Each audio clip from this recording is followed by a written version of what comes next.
There is a lie that has infiltrated your bed. It is a silent lie, one that sleeps between you and the woman you love, creating an abyss that no amount of flowers, romantic dinners, or conversations about feelings can cross. Picture this. You are an educated man. You have been taught that respect is the highest virtue. You have been taught that women must be treated with delicacy, that you must ask for permission, that you must seek consensus. You have been told that sexual intimacy is an extension of friendship, an act of communion between two equals, soft, safe, and predictable. And you have complied. You are the good lover, according to modern books. You are attentive, you worry about her pleasure in an almost clinical way. You ask, "Do you like this?" every 2 minutes. You make sure she feels safe, protected, and listened to. However, you notice something. You notice that although she loves you, although she tells you that you are a great man, her eyes do not shine with hunger when they look at you. You notice that sex has become routine, hygienic, almost administrative. You notice that she seems to comply with the act, but she doesn't lose herself in it. There is no such animal urgency, that loss of control, that moan that comes from the gut and indicates the rational mind is shut down. And what's worse, perhaps you have noticed how she looks at certain men in movies, or perhaps you have accidentally read the type of erotic literature she consumes in secret, and you see something there that chills your blood. You see stories of domination. You see stories of dangerous men, men who do not ask for permission, men who take what they want, men who are the complete opposite of the safe partner you have tried so hard to be. And you feel betrayed. You ask yourself, why, if I do everything right, do I not receive that passion? Why does my goodness seem to dry up her desire? The answer is the darkest and most forbidden truth about female sexuality. A truth that no woman will tell you to your face because admitting it would go against all her social, political, and moral programming. The truth is that she doesn't want you to be good in bed. She wants you to be competent in predation. The common enemy here is the sanitization of desire. Modern society has tried to clean up sex, to turn it into a democratic and safe transaction. They have tried to erase the shadow, the dirt, the power struggle that is inherent to lust. They have given you a flawed map that equates love with lust. And they are two different beasts. Love seeks safety. Lust seeks danger. Love seeks equality. Lust seeks polarity. Today, I am going to reveal the hidden psychology of female lust. I am going to explain to you why she secretly desires what she publicly condemns. We are going to talk about the fantasy of surrender, the paradox of the controlled monster, and moral suspension. What you are about to hear will shatter your inhibitions. It will make you understand that your excessive respect is being interpreted by her biology as genetic weakness. But in the end, it will give you the key to the locked room. It will teach you how to be the man who can love her in the living room and devastate her in the bedroom, giving her exactly what her shadow craves. Brace yourself. We are going into the darkness of desire. The first act of this transformation requires an autopsy of your current behavior. We must understand why the modern approach, the sensitive ally approach, is the killer of libido. The social lie tells you women want romantic and soft sex, and you, obediently, become the democratic lover. The democratic lover approaches sex as a negotiation. He seeks constant consensus. He is afraid to offend. He is afraid of being too aggressive. He touches the woman as if she were fragile porcelain. The problem is that female biology does not respond to democracy. It responds to authority. Let's analyze this without moralizing, only with evolutionary psychology. For hundreds of thousands of years, the sexual act has been the moment of greatest vulnerability for a woman. It is the moment when she allows someone to enter her most intimate space. For her to be able to let go, for her to be able to shut off her hyper-vigilant brain, the one that is always scanning for threats, pending tasks, social judgments, she needs to feel an external force that is greater than her own resistance. She needs to be overwhelmed. When you are soft, hesitant, and ask permission for everything, you are sending a signal to her nervous system. I am not sure what I am doing. You have to guide me. This forces her to maintain control. And if she has to maintain control, she cannot surrender to pleasure. She cannot enter a trance. The social lie tells you that her fantasy is equality. The biological reality is that her fantasy is the abdication of responsibility. She spends all day being responsible. She is a professional. She is a mother. She is a citizen. She makes decisions, pays bills, manages emotions. She is exhausted from being in control. What she desires in the dark, what she will never tell you at the breakfast table, is a space where she does not have to decide, a space where she is not responsible for what happens, a space where you take the helm so firmly that she has no choice but to be a passenger. By being the good boy, you are denying her that rest. You are denying her the catharsis of surrender. You're trying to make love to her conscious personality when what she needs is for you to fuck her subconscious shadow. And that shadow doesn't want vanilla. That shadow wants intensity. It wants friction. It wants to feel the weight of your desire, not the lightness of your politeness. It is not your fault. Culture has terrified you with the idea that any masculine aggression is toxic. They have confused predatory aggression, which is bad, with vital aggression, which is necessary. They have psychologically castrated you to make you harmless. But as Jordan Peterson said, a woman does not want a harmless man. She wants a dangerous man who knows how to control his danger. Now, the revelation. Let's dig deeper into the internal machinery of this shadow. What exactly does she desire, and why can't she ask you for it? We must create new terminology to understand this. Forget the words love and sex. We are going to talk about the ravishment imperative. In the deep psyche of a woman, there is a constant tension between her social self, the good, respectable woman, and her primal self, the biological female. The primal self desires to be taken. It desires to be the object of the uncontrollable desire of a powerful man. Why? Because being taken, in a context of trust, of course, is the supreme validation of her desirability. If you ask for permission, you are being logical. If you take her, you are being instinctive, and instinct does not lie. If you lose control for her, if you cannot keep your hands still, if you push her against the wall because you have to have her, that tells her biology, I am so valuable, so irresistible, that this strong man has lost his mind over me. That is the most potent aphrodisiac in the world. But here is the trap, and the reason she will never tell you.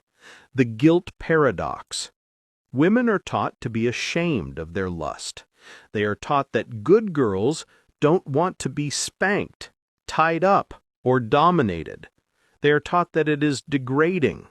Therefore, she cannot ask you to do it. If she tells you, I want you to be dominant, then she is responsible for that order. And if she is responsible, she feels dirty or wrong. She needs you to initiate. She needs you to be responsible for the depravity.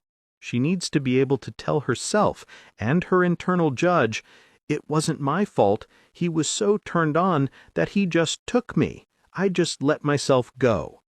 This is what I call the absolution of sexual responsibility.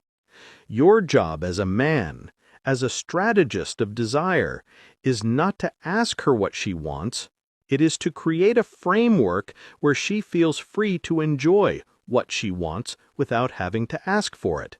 You must be the villain of the movie so she can be the maiden who surrenders without guilt. The forbidden knowledge is this: her social no is often an invitation to your playful insistence. Note, here I am talking about established and consensual couple dynamics, not abuse. The distinction is critical.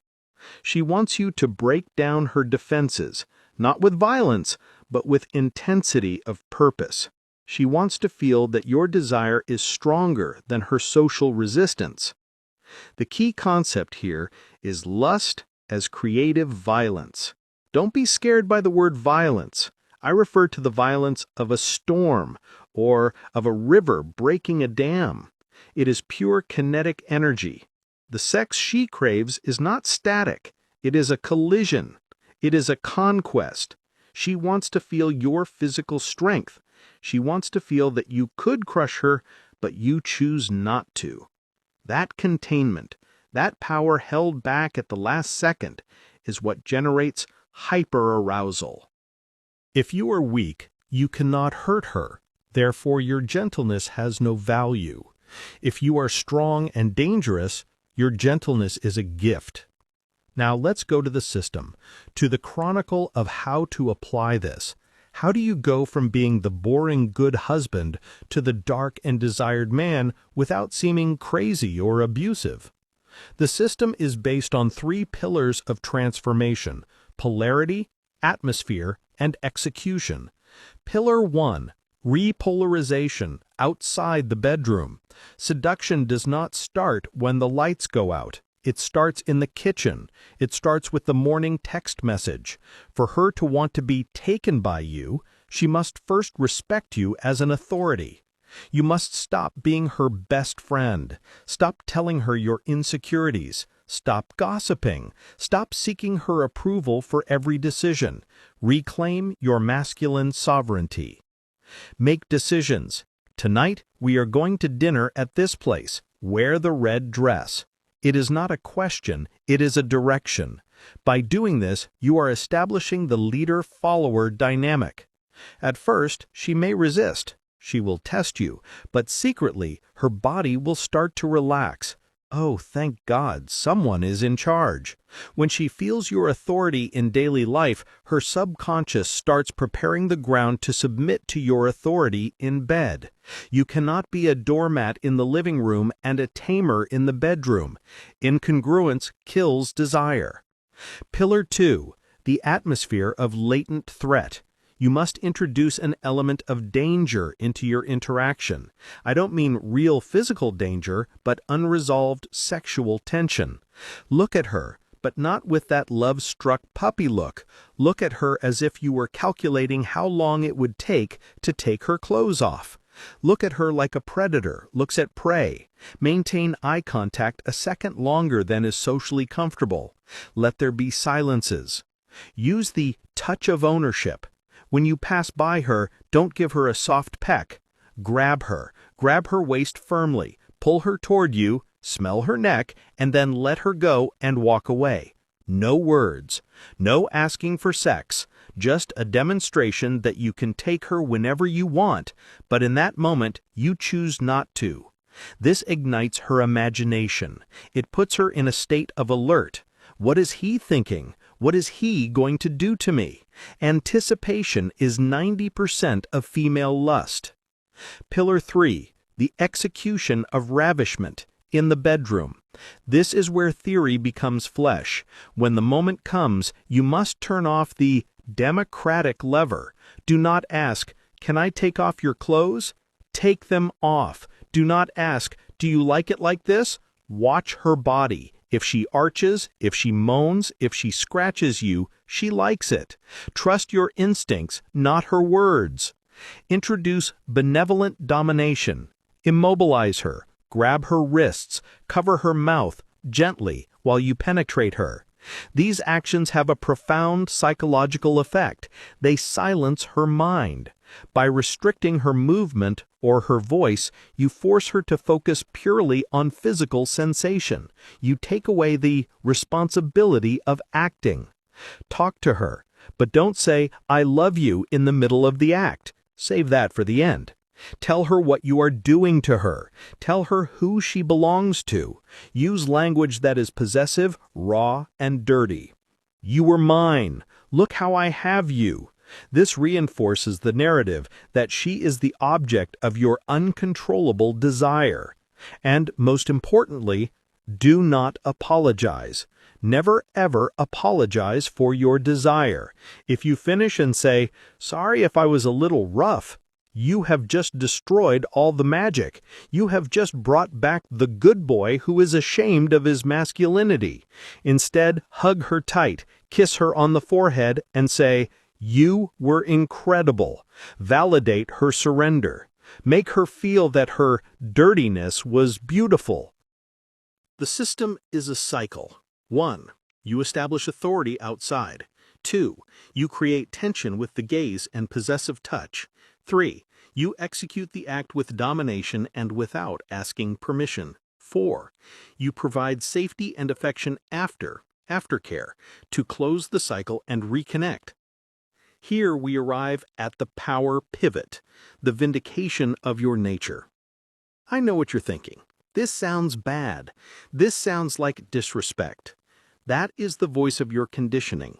That is the voice of society that wants weak men because they are easier to control. Your vindication is this. Your aggressive desire is not disrespect. It is the greatest compliment you can give her. Think about it. What is more respectful? Treating her like a fragile doll that will break if you touch her with force, which implies you see her as weak? Or treating her like a vibrant, sexual, and resilient woman who can withstand and enjoy the strength of a man? By unleashing your dark lust, you are telling her, "I trust you. I trust that you are woman enough to handle my unfiltered masculinity." And the transformation you will see in her will be your proof. You will see her stress disappear. You will see her femininity bloom. A woman who has been well fucked, and I use that word deliberately because making love does not capture this. She walks differently. She smiles differently. She is sweeter, more affectionate. Why? Because you have purged her tension. You have silenced her mental noise. You have given her the gift of the void. She has been carrying the weight of the world all day. You, with your strength and your domination, have taken it off her for an hour. That is service. That is masculine love in its most primitive and sacred form. Your fear of being a monster has prevented you from being the man. But the paradox is that she needs the monster. She needs to know that that monster lives in you and that she is the only one who can summon it and the only one who can calm it. Now, the moral warning. This is dynamite. You are playing with the deepest and most volatile forces of the human psyche. There is a very fine but absolute line between consensual domination and abuse. And that line is called calibration and care. A high-value man dominates to give pleasure, not to take it away. An abuser dominates to satisfy his ego and humiliate. Your goal is not to humiliate her. Your goal is to liberate her from her inhibitions. You must be hyper-aware. If she says no for real, and you will know the difference if you have social intelligence, you stop instantly. The safety you provide is the container that allows lust to bloom. If you break the safety container, you become a real predator, and that is unforgivable. Also, not all women are ready for this immediately. Some are so wounded or so conditioned that they need time. Do not force the system. Introduce it gradually. A stronger squeeze, a more intense look. Observe her reaction. If she blooms, advance. If she shrinks, retreat and build more trust. And remember, this is not to use with women who do not respect you. Do not give your primal sexual energy to a woman who despises you outside of bed. That is degrading yourself. This is a gift for the woman who has earned your loyalty. We have descended into the catacombs of desire. We started by visualizing the cold bed of the good man, the one who does everything right and receives nothing in return. We deconstructed the lie that equality and softness are the keys to passion. We revealed the forbidden truth, the ravishment imperative. She wants to be taken. She wants the absolution of sexual responsibility. She wants the controlled monster. I gave you this system, repolarization in daily life, the atmosphere of latent threat, and the execution of ravishment with benevolent domination. And finally, we found your vindication. Your aggression is not bad. It is necessary. It is the fuel she needs to burn her stress and reconnect with her femininity. You are no longer the man who apologizes for having testosterone. Now you are the architect of lust. If this revelation has awakened the wolf that society forced you to put to sleep, if you feel you now have permission to be the lover she truly desires, like this video and subscribe, because here we don't talk about Disney romance, we talk about real biology. But more importantly, join the tribe. Join the men who have stopped repressing their nature and have started using it as a tool for deep connection. And as a badge of your awakening, as a sign that you understand the difference between being good and being competent, comment the word instinct. Comment instinct if you accept your predatory nature. Comment instinct if you are ready to take control. Comment instinct if you decide to stop asking permission to desire. Most men will remain soft, safe, and forgotten. They will remain asexual roommates, not you. You know that in the dark, the rules change. You know she doesn't want a savior. She wants a conqueror.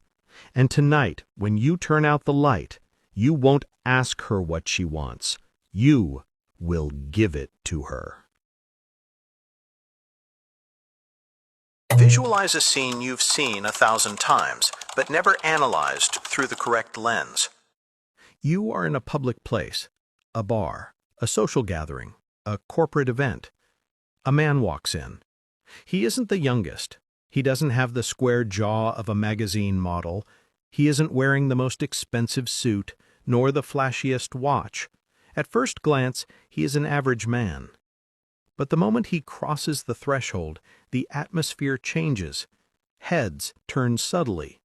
Conversations drop in volume for a fraction of a second, and most notably, women, even those who seem unreachable, those who erect walls of ice against desperate young men, seem to relax in his presence. They lean toward him. They laugh with a freedom they don't show with anyone else. They look at him not with evaluation, but with fascination. You watch from the corner, drink in hand, feeling that familiar mix of curiosity and frustration. You ask yourself, what does he have? What trick is he using? What line did he say? You check your own inventory. You've put in the effort. You've gone to the gym. You've dressed well. You've memorized conversation topics. You've tried to be the perfect man. And yet, you feel your interaction is forced. You feel like you're pushing a boulder uphill, trying to generate attraction, while this man seems to emanate attraction as if it were radiation. You've been told that charisma is a divine gift. You've been told you either have it or you don't. Or worse, you've been sold the idea that attraction is a series of cosmetic tricks, canned lines, and superficial manipulation games. That is the flawed map. That is the enemy keeping you disconnected from your own power. The common enemy is the male cosmetic industry. I don't mean face creams. I mean the industry that tells you that you must add things to your persona to be attractive, that you must add money, add status, add witty phrases. The great promise today, the thesis that is going to shatter your insecurity, is that you don't need to add anything. you need to unearth. The man you observed is not using tricks.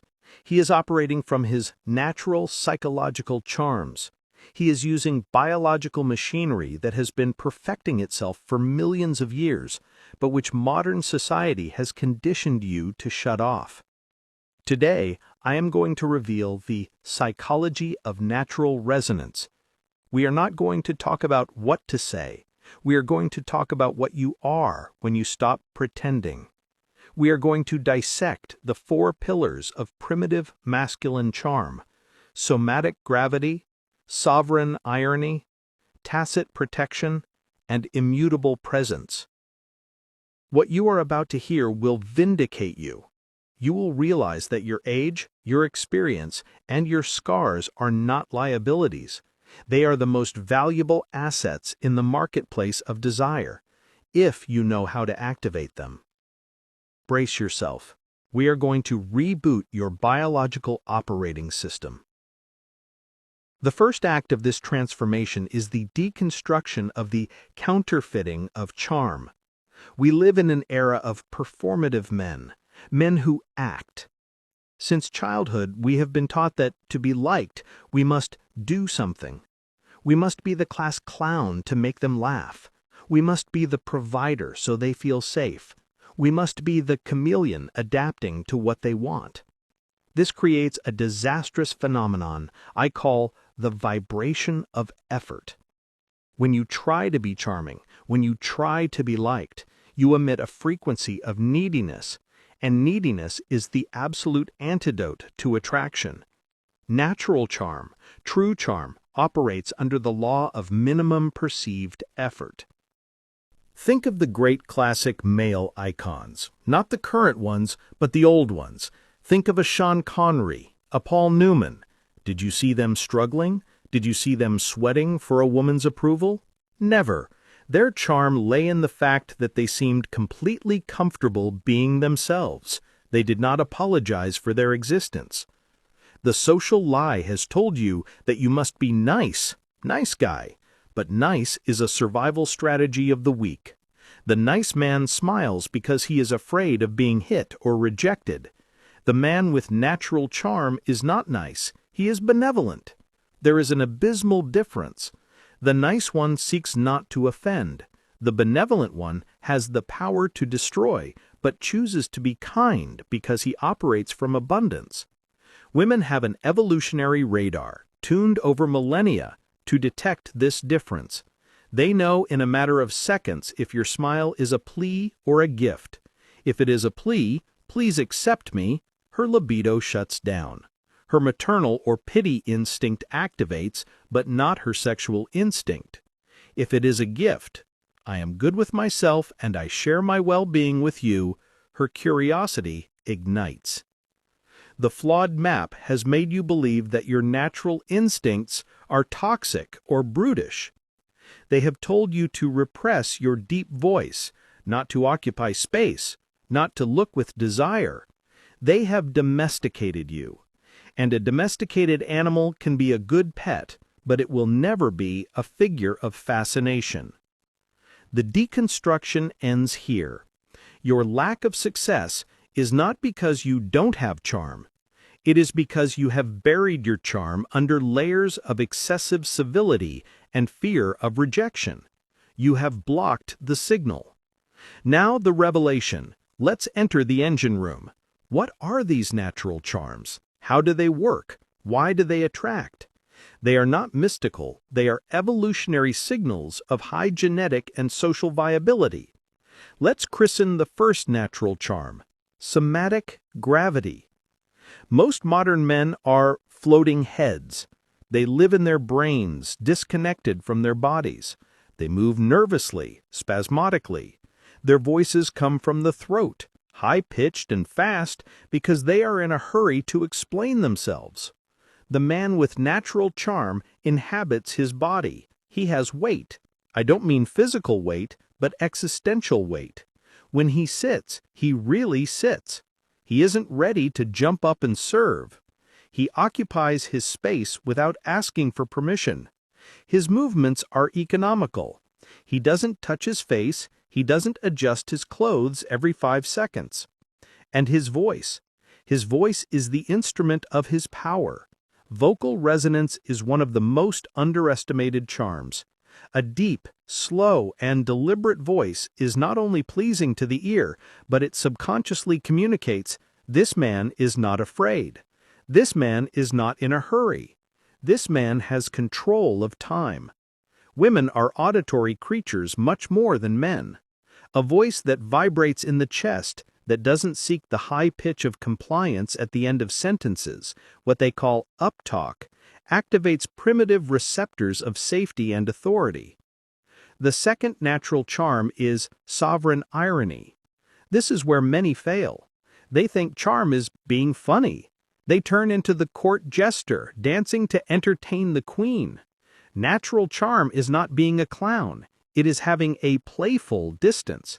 It is the ability not to take anything too seriously, not even her, especially her. When a very beautiful woman is used to men freezing or becoming solemn in her presence, the man who treats her with light irony, with affectionate teasing, stands out immediately. This communicates, "Your beauty does not intimidate me. I am above your visual effect." That is devastatingly attractive. It is the smile of someone who knows a secret. It is humor born of intelligence and observation, not of the need for approval. The third natural charm is tacit protection. It is not the white knight who runs to save her from everything. That is suffocating.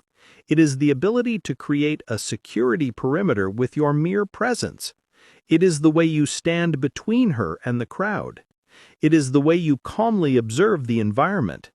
It is the certainty you project that if something were to happen, you would know what to do.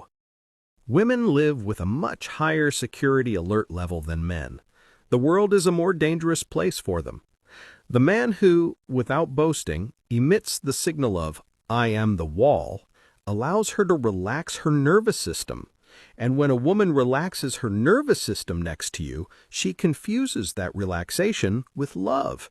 Or rather, that relaxation is the prerequisite for love. The fourth natural charm is immutable presence. We live in a world of reactive men. Men who get angry at traffic, who get depressed by the news, who crumble if she doesn't answer a text. The supreme charm is warm stoicism. It is being the rock in the middle of her emotional storm. If she is happy, you are stable. If she is angry, you are stable. If she tests you, you are stable. You are not a cold, indifferent rock. You are a warm rock. You listen to her, you look at her, but you don't let yourself be dragged by her chaos. This immutability is hypnotic. It tells her subconscious, "This man is stronger than my emotions. I can trust him." Now let's go to the system, to the chronicle of how to apply and, more importantly, how to liberate these charms in your daily life. Because you already have them. They're just rusty. Phase 1, re-inhabiting the body, anchoring. The first step to activate your somatic gravity is to slow down. Your brain tells you, speed up or you'll lose her attention. The system tells you, slow down and you will capture her attention. Do a conscious exercise of motor deceleration. When you walk, walk 20% slower. When you turn your head to look at her, don't do it suddenly. Do it slowly. This simple physical change reconfigures your psychology. It forces you out of anxiety and into authority. Work on your eye silence. Most men break eye contact too quickly, submission, or stare creepily, aggression. Natural charm is soft and sustained contact. Look her in the eyes, but relax your eyelids. Don't try to read her or dominate her. Simply observe her with curiosity. And when you decide to break contact, do it laterally, not downwards. Looking down is a sign of shame or submission. Phase 2, voice calibration, resonance. Stop talking through your nose. Speak from the diaphragm. Before speaking, take a micropause. She asks you a question. Your instinct is to answer immediately to avoid the awkward silence. Stop, breathe, look at her, and then answer. That second of silence is pure power. It tells her that you think before you speak, that you are not afraid of the void. And eliminate the rising inflection at the end of sentences. Make your statements statements, not disguised questions. Let's go to dinner. Lower the tone at the end. Instead of, let's go to dinner, raise the tone. Phase 4, the practice of non-reaction, the king's shield. Women, especially attractive ones, will test you. These are the famous shit tests. They will say something to provoke you, to see if your frame is solid. That shirt is a little old, isn't it? You're late. I'm not in the mood today. The man without charm defends himself, justifies himself, or gets angry. The man with natural charm applies absurd amplification or selective ignorance. If she criticizes your shirt, don't look at your shirt, look at her. Smile with that sovereign irony and say, "It's vintage. It belongs to an era when men were men. You should thank me." You don't defend yourself. You play. Or simply you ignore it. You go on with your business as if you hadn't heard the impertinence, but you maintain good humor. This proves to her that her opinion does not define your reality, and paradoxically, that makes her value your reality above her own. Phase 5, silent competence, the hands of the Creator. There is a deep biological charm in seeing a man do something well. It doesn't matter what it is. Cooking, driving, fixing something, or even how you pour wine. The charm lies in precision. Develop the ability to handle the physical world with dexterity. Avoid clumsy movements. When you touch something, touch it with intention. When you touch her, don't touch her with doubt. If you're going to put your hand on her back, place it firm and warm. If you are going to take her hand, take it. Doubt in touch is repulsive. Certainty in touch is magnetic. Show, don't tell. Don't tell her, "I'm good at cooking." Invite her and cook with concentration, almost ignoring her while you work. Let her observe you in your element. Seeing a man absorbed in a task, competent and in control, is emotional pornography for the female mind. It is the promise that this man can build and protect a world. Here we arrive at the power pivot, the vindication of the mature man. You have felt invisible because you were comparing yourself to young men on the wrong terrain, that of superficial beauty and frenetic energy. But your vindication is this: natural charm matures with time. Somatic gravity, sovereign irony, and immutable presence are virtues that require experience. A 20-year-old boy can rarely project this authentically because he hasn't lived enough. He is still trying to prove himself. You, a man of 40, 50, or more, have already lived. You have already won and lost. You already know who you are, or you should. That scar in your history, that slight cynicism, that calm that comes from having seen disaster and survived, that is your gold. Women aren't looking for the pretty boy to build a life or to live a deep fantasy. They are looking for the man. And the archetype of the man is made of weight, history, and solidity. Your age defects, wrinkles, gray hair, a heavier gaze, are actually certificates of authenticity of your charm. They say, "This man has been to war and come back. This man won't get scared if I have a bad day. This man is real." Stop trying to compete with the young man in energy. Compete in density. They are wind. You are mountain. The wind makes noise, but the mountain dictates the weather. Capitalize on your nature. Stop apologizing for being a man. Your desire is not dirty. It is the engine of life. Your strength is not toxic. It is the shelter she seeks. Your silence is not empty.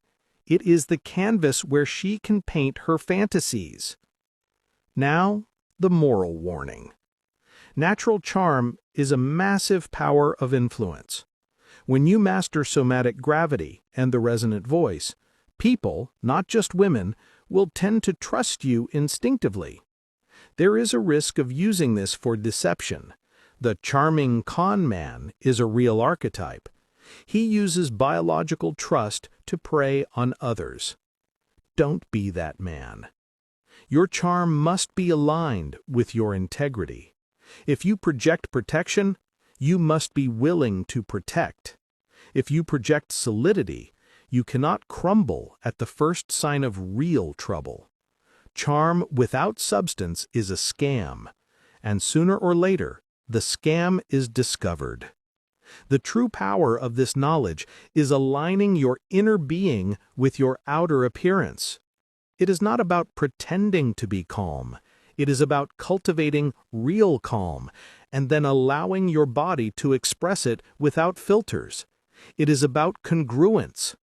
When your voice, your body, your mind, and your actions say the same thing, you become a monolith of truth. And in a world full of falsehood and Instagram filters, truth is the sexiest thing there is. We have excavated deep into your own nature.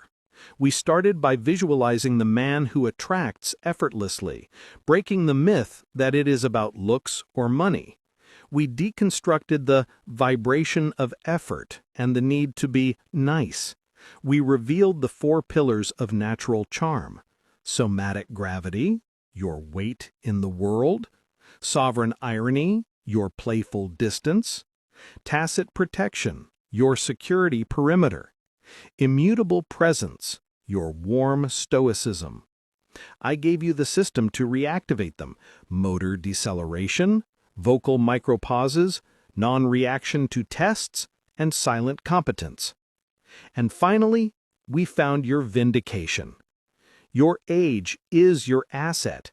Your history is your gravity. You no longer need to learn new tricks. You need to remember who you are. You need to strip off the layers of domestication they put on you. If this revelation has resonated in your biology, if you feel that something ancient has awakened in your chest, like this video and subscribe. Because here, we don't teach acting, we teach being.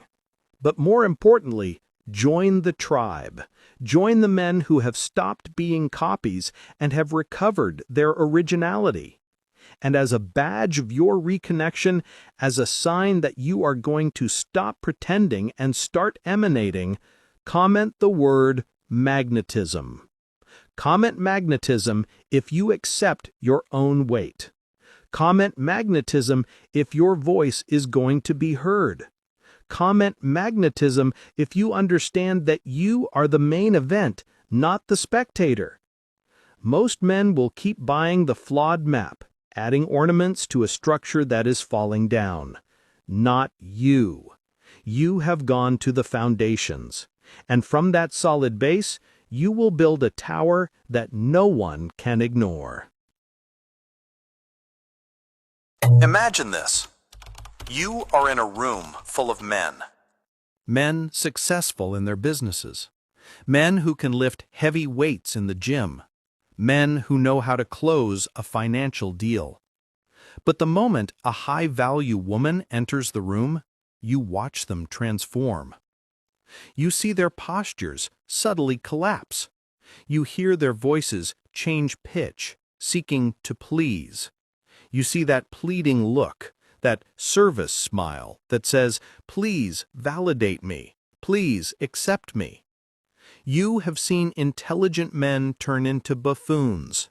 You have seen strong men become docile.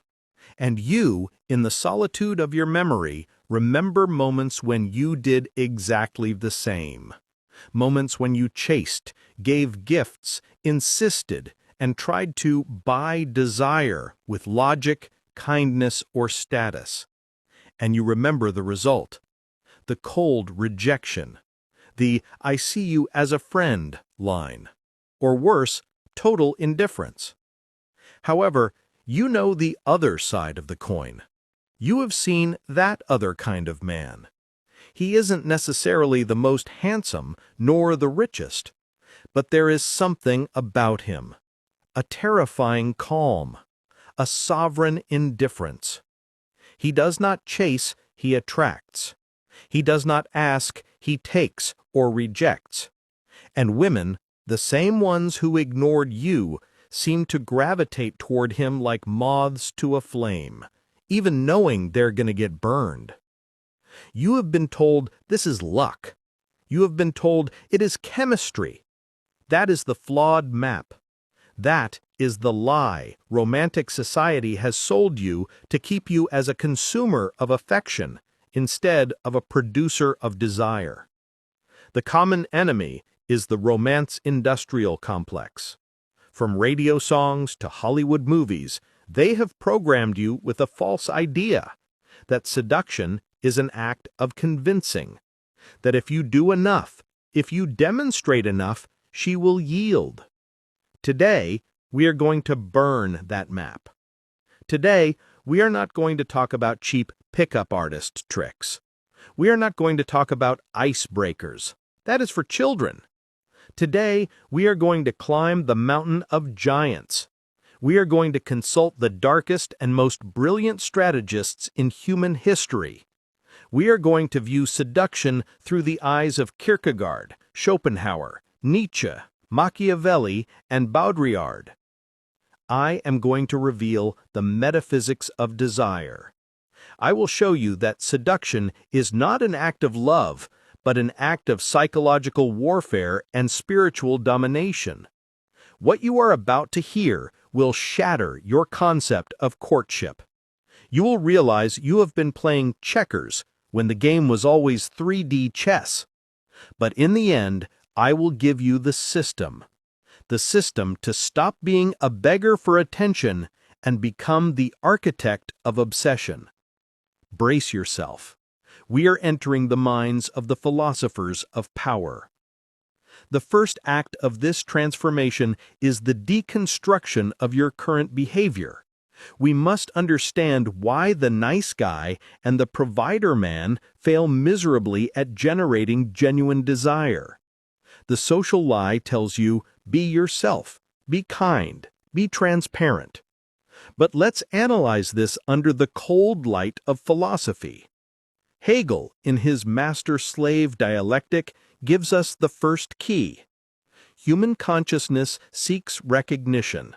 But the moment one party, you, desperately seeks recognition from the other, her, you become the slave.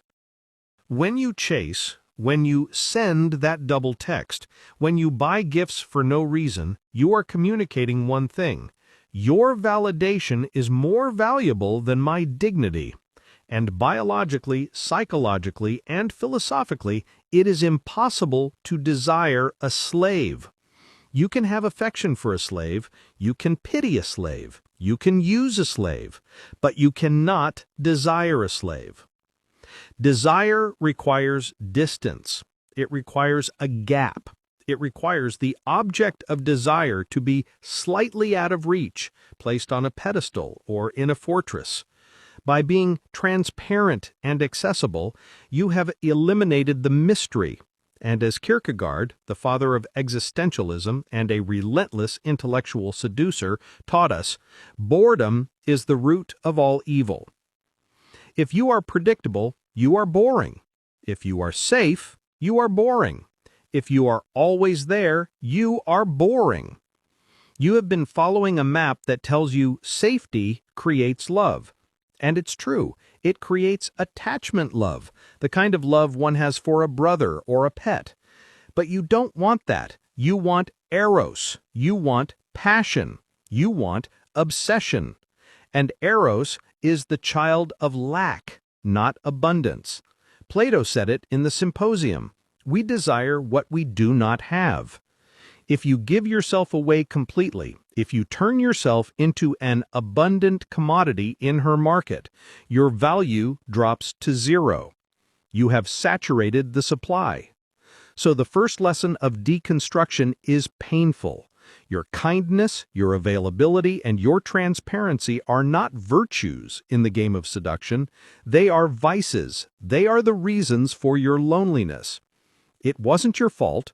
You were operating with moral software designed for civilized coexistence, not with strategic software designed for erotic conquest. Now the revelation. Let's open the forbidden books. Let's extract the essence of the great thinkers and turn it into tactical weapons. We must define your new role. You are no longer the suitor, you are the architect of the void. The central concept you must tattoo on your mind is this: seduction is not what you give, it is the space you leave for her to project. Jean Baudrillard, the philosopher of simulation, taught us that seduction is a game of signs and appearances. It is not about truth, it is about illusion. It is about creating a world she wants to enter. Baudrillard said, "To seduce is to die as reality and produce oneself as illusion." What does this mean for you, a man of flesh and blood? It means you must stop vomiting your reality onto her. Stop telling her all your problems, all your dreams, your entire schedule. You must become an enigma. You must become a mirror where she, upon looking at you, does not see you, but sees the best version of herself reflected. Or, better yet, sees a fantasy she wishes to inhabit. We introduce here the concept of the inverse Narcissus mirror. In the myth, Narcissus falls in love with his own reflection. In strategic seduction, you become the lake. You do not move. You do not ripple the water with your anxiety. You are still, deep, and dark, and you allow her to lean in and see herself on your surface. She will fall in love with how she feels when she is with you. She will fall in love with the image of herself that you allow her to have.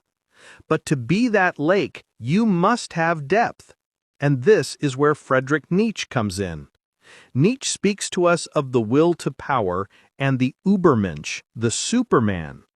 Woman, in her most archaic biology, seeks power, not necessarily money, but vital potency. She seeks a man who has overcome himself, a man who has chaos inside him but has ordered it. Nietzsche said, "You must have chaos within you to give birth to a dancing star." The forbidden secret is that seduction requires an element of latent danger, not violence, danger. The ability to be dangerous but keep it under voluntary control. Jordan Peterson, a modern philosopher, touches on this.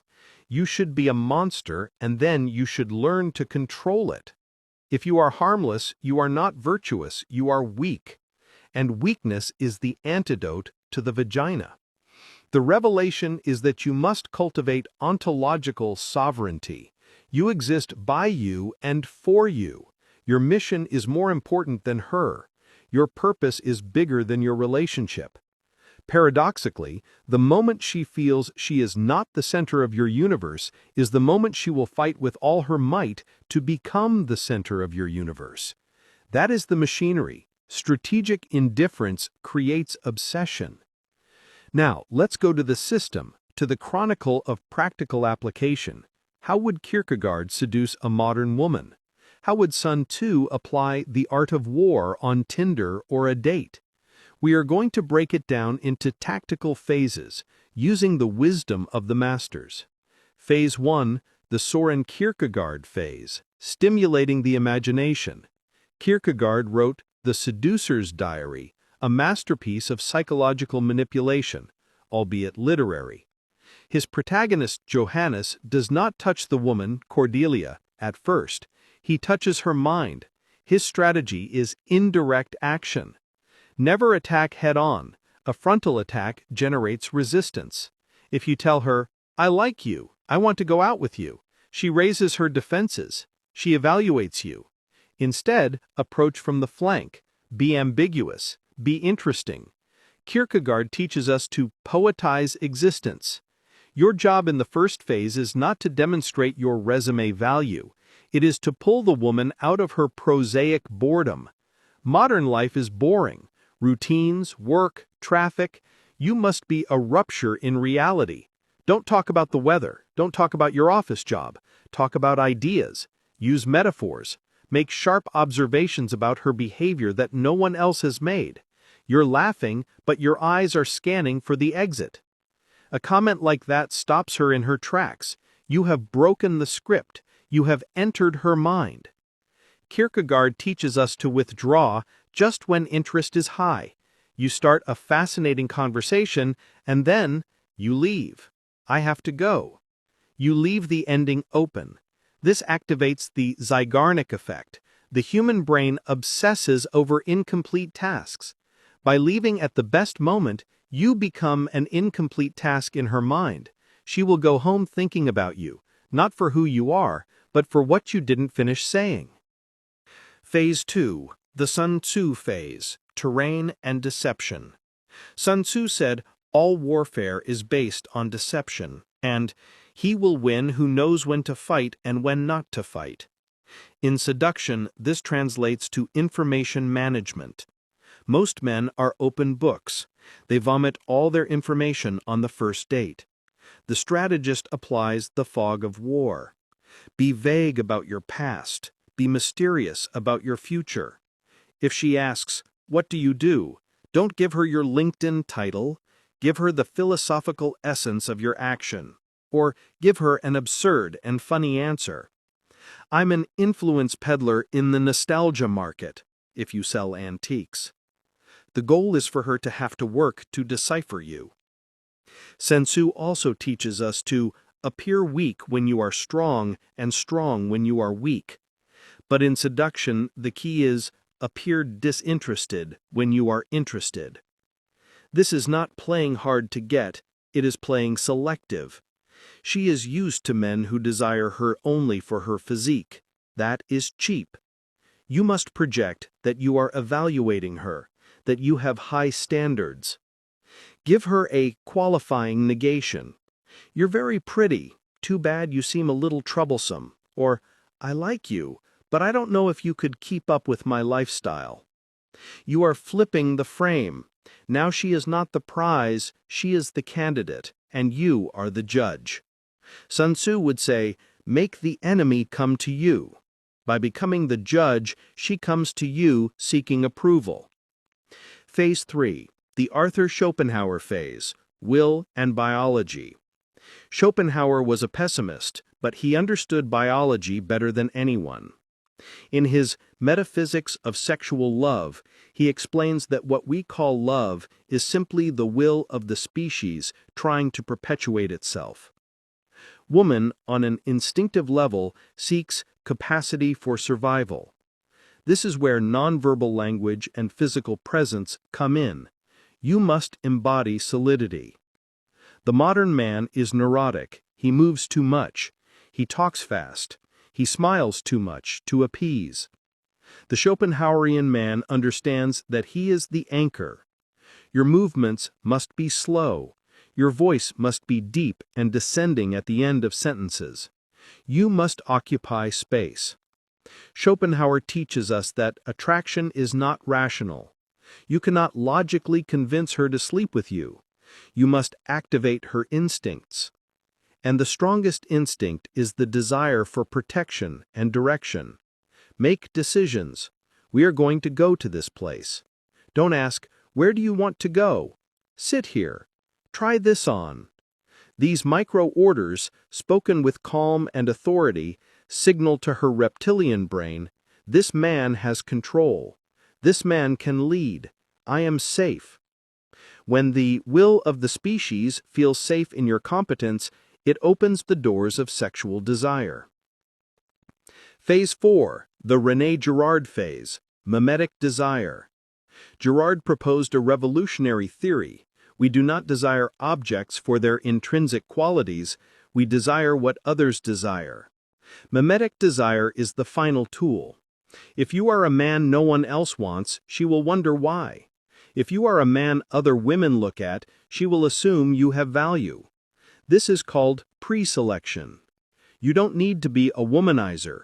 You just need to have female presence in your life, or at least the appearance that you have options.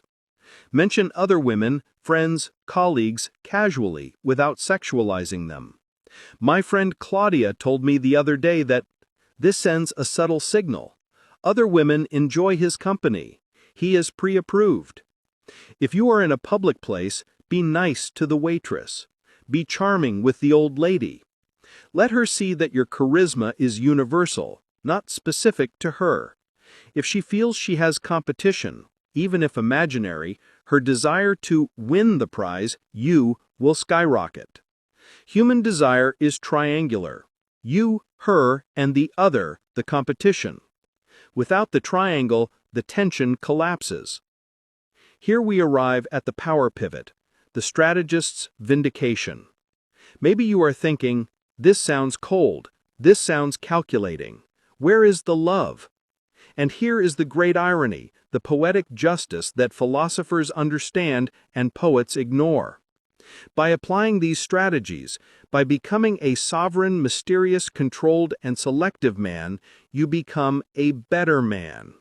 You aren't faking being a high-value man, you are becoming one through the discipline of behavior. To maintain mystery, you must have an inner life, Kierkegaard. To maintain control, you must master your impulses, Nietzsche. To lead, you must have a clear direction, Schopenhauer. The process of strategic seduction is, in reality, a process of self-construction. Your vindication is that by stopping the chase of women, you find yourself. And by finding yourself, women find you. When you apply the tactical retreat, when you don't call her for 3 days not as a game, but because you are busy building your empire, she feels that void. And in that void, she starts thinking about you. She starts idealizing you. She starts falling in love. Remember, a woman does not fall in love with you when you are with her. She falls in love with you when you are not with her and she is thinking about you. You are the architect of that absence. You are the creator of the narrative in her mind. She will accuse you of being different, of being difficult, of being a challenge. And she will tell you with a sparkle in her eyes you never saw when you were the nice guy. You have stopped being the buffoon who entertains the queen. You have become the foreign king the queen wants to visit. Now, the moral warning. Machiavelli, the master of political strategy, said, "The ends justify the means," but he also warned about hatred. It is better to be feared than loved, but avoid being hated. These tools are powerful. The manipulation of desire, the use of mimetic desire, and the withdrawal of attention can cause pain. They can create unhealthy obsessions. If you use this to break women's egos for sport, if you use this to take revenge on the women who rejected you in the past, you will become an empty sadist. And as Nietzsche said, when you look long into the abyss also looks into you. Do not become the abyss. Use these strategies to find a worthy partner. Use them to keep the flame alive in a 20-year marriage. Because yes, your wife also needs you to be mysterious and strong. Use them to protect yourself from predatory women looking for weak men to exploit. Sovereignty is not tyranny. Leadership is not oppression. The ultimate goal is not to have a harem of women crying over you. The goal is to have the freedom to choose the woman who deserves to walk beside you, and to have the ability to keep her fascinated for the rest of her life. You are a strategist, not a villain. Behave like one. we have traveled through the history of strategic thought. We started in the room full of pleading men, visualizing the failure of the nice guy. We deconstructed the lie of transparency and understood that desire needs distance and mystery. We invoked the masters, Kierkegaard and the poetization of existence, Baudrillard and seduction as simulation and mirror, Nietzsche and controlled danger, Sun Tzu and the management of information and terrain, Schopenhauer and the biological will of protection, and Girard and mimetic desire. I gave you the system, indirect action, the fog of war, qualifying negations, and decisive leadership. And finally, we found your vindication. Seduction is not a trick. It is a path of personal mastery. By becoming unreachable, you become desirable. By becoming sovereign, you become a king. You are no longer blind to social dynamics. Now you see the strings. Now you understand why silence is stronger than the scream. If this revelation has reconfigured your mind, if you feel you now have a philosophical arsenal instead of useless bouquets of flowers, like this video and subscribe. Because here, we don't give dating advice, we teach human engineering. But more importantly, join the tribe. Join the men who have stopped asking for permission to exist and have started dictating the terms of their reality. And as a badge of your new hierarchy, as a sign that you understand the deep game, comment the word strategy. Comment strategy if you accept that love is a war of the spirit. Comment strategy if you are ready to be the architect of the void. Comment strategy if you decide to be the prize, never again the participant. Most men will remain slaves to their impulses, giving away their power at the first smile. Not you. You have read the ancient maps. You know the terrain. And while they run after the butterfly, you will become the garden where the butterfly wishes to land.